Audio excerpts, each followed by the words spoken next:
Hey, what is up, everyone? So I'm back again after another one of my token lulls. Ugh.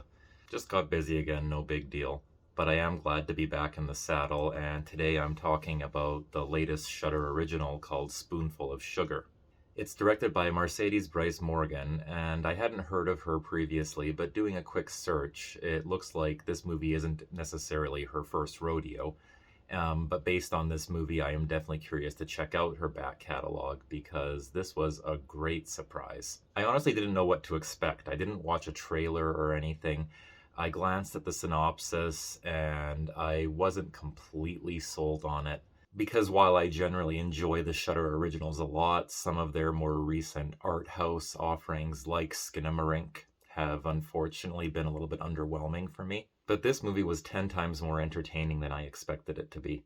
This is probably the best case scenario that I could hope for from Shudder's attempt at doing sort of an A24 style movie, because it is really the perfect mix between sort of the stylistic and aesthetic affectations of an A24 film with some of the more streamlined, accessible storytelling of a lurid melodrama or sort of a trashy thriller, kind of along the lines of things like The Hand That Rocks the Cradle or that 1960s Korean film The Housemaid, if any of you have seen that.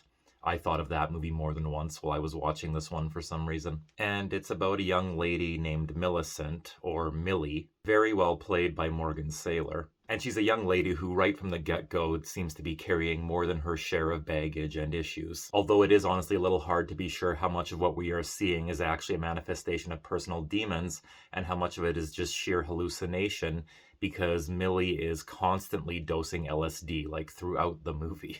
For all I know, there could very well be science to back up the notion that LSD can, in microdose form, be helpful with anxiety and depression and mental illness the same way that microdosing mushrooms has proven to be. But in the case of Millie, it's not so much that she's trying to cope or find peace as she is, I think, just trying to sort of construct her own reality. Which, let's face it, is an addiction that I think we're all a little bit more susceptible to, at least, if not completely prone to, in the social media age. But anyway, Millie has quite the complex when it comes to wanting to possess other people's children because she thinks that she can do a better job than the real parents can. And this motivates her to take a job as a babysitter for a family that, as we soon discover, has at least the same wealth of issues and baggage that Millie has, and the same sheer bankruptcy of morals, too. Initially, you feel for the parents because their son is very clearly struggling with severe autism, but then kinky layer after kinky layer after kinky layer of their personal life is peeled back and revealed to you until you come to the end of the film and you realize that there really are no good people in this movie. There's no one that you can really get behind, morally speaking. But that's also consistent with the film's tone, and I can dig it because it does make it feel, again, a little bit more sort of like lurid melodrama and film noir. The whole no heroes aspect of it in particular is a direct derivation of the film noir essence, in my opinion. Or to put it another way, even though this is a movie that at least sort of somewhat resembles Ty West's Pearl, I mean, it's not quite on the same level, but there is some sort of thematic overlap. This is less of a tragic character study like that film and more of a slick exploitation thriller with an art house production. And I won't spoil all the cruel, twisted, and really gross ways that Millie entangles and insinuates herself into this family's life. But I will just say that if you're the kind of weirdo like me who gets some sort of entertainment value out of watching a cruel, pathetic, desperate sociopath make a complete mess and turmoil out of other people's lives, this movie is like digging into a 3-layer nacho dip. I mean, as much as there is certainly evidence that Millie has had to experience some cruel treatment at the hands of more than one jerk in her life, you really don't feel very bad for her ultimately, because when you weigh it all out, she is still easily the biggest jerk out of all of them. And without even getting into how she gets mixed up in the parents' affairs in every sense of the word, just the way that she treats their son, the cruel, manipulative, like just unconscionable things that she does to this kid are just mind-blowing. And it probably would be repellent were it not just so unbelievingly, gobsmackingly, I don't even know what the word is, like uber sociopathic, that you're more just kind of dumbstruck instead of disgusted. To get a vague idea, like picture how Robin Williams was with the family in 1 Hour Photo, but with the kink factor and the cruelty and again just the sociopathic disregard for anyone but themselves turned way up. I'm not kidding about the kink either. Like, this is not the most sexually explicit movie I have ever seen by a long stretch. But if you're the kind of person who gets sort of squeamish or uncomfortable or just off put by movies that do sort of directly look at sort of like weird sex as part of their subject, this probably isn't the movie for you. And actually, Morgan Saylor inhabits this character and her sexual quirks with such sort of confidence and courage and aplomb that you can almost take for granted that this is actually a very brave performance, because she's asked to do a lot of very compromising things. And she manages to sell it in a way that it always comes off as something that is furthering the story in some way.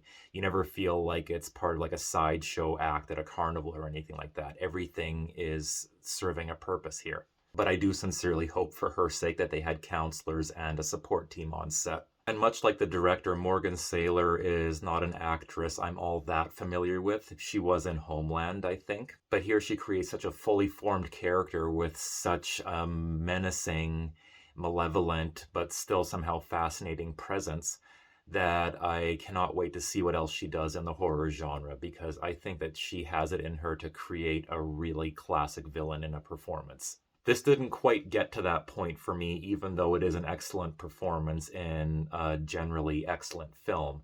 And the main reason for that is because I think that the movie's sort of one weakness is that it does cram a lot in.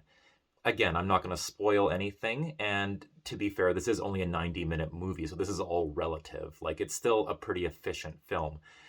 But in terms of the plot developments and the various other supporting characters, there's a lot of little threads that are brought up and sometimes are abandoned. Like, as an example, there's a little subplot involving the sort of, I think it's supposed to be like a foster father of sorts that Millie technically lives with. And obviously there's a few weird things going on there too. I mean, where isn't there weird things going on in this movie? But it's never really sort of resolved or sort of like brought to terms in any really effective way for me. And then elsewhere, even at the house between Millie and the family, there's sometimes so much cutting back and forth and different little things happening on the side that it almost becomes a bit jumbled and distracting. The performances are always good and engaging, and the direction always keeps things very well paced. But while I was never bored, there were occasionally moments where I found myself wondering when we were going to get something that was going to sort of like really put things in motion for the third and final act. And I know that writers these days hate being asked when they're pitching a movie whether or not they've ever thought about expanding something into a series. But on a script level, Spoonful of Sugar almost feels like something that was intended to be a mini-series or a 3-part movie series, maybe along the lines of what Ty West has done with his X movies. But then for whatever reason that didn't pan out, so they just tried to cram all their ideas for that story into one movie. Maybe that's not how it went down, but that's how it felt for me while I was watching it. But that said, there is never a dull or uninteresting moment in this movie. And while it can feel like a little bit of a slow burn at points, it does usually feel like there's something burning. And for those of you who are maybe usually more in the market for a slasher or something along those lines, don't make the mistake of thinking this is that.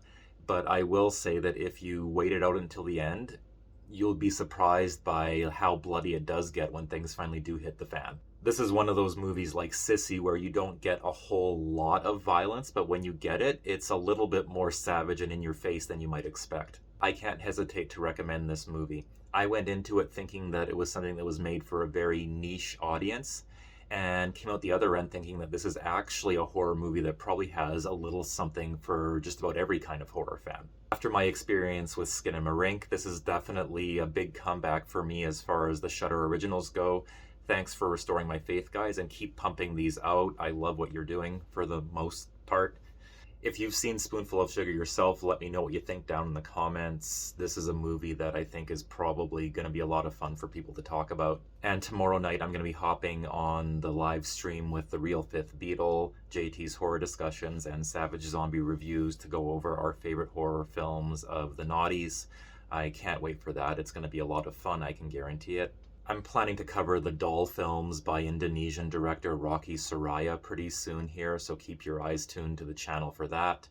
More content coming your way really soon in any case, and I will catch you all later. Have an awesome weekend.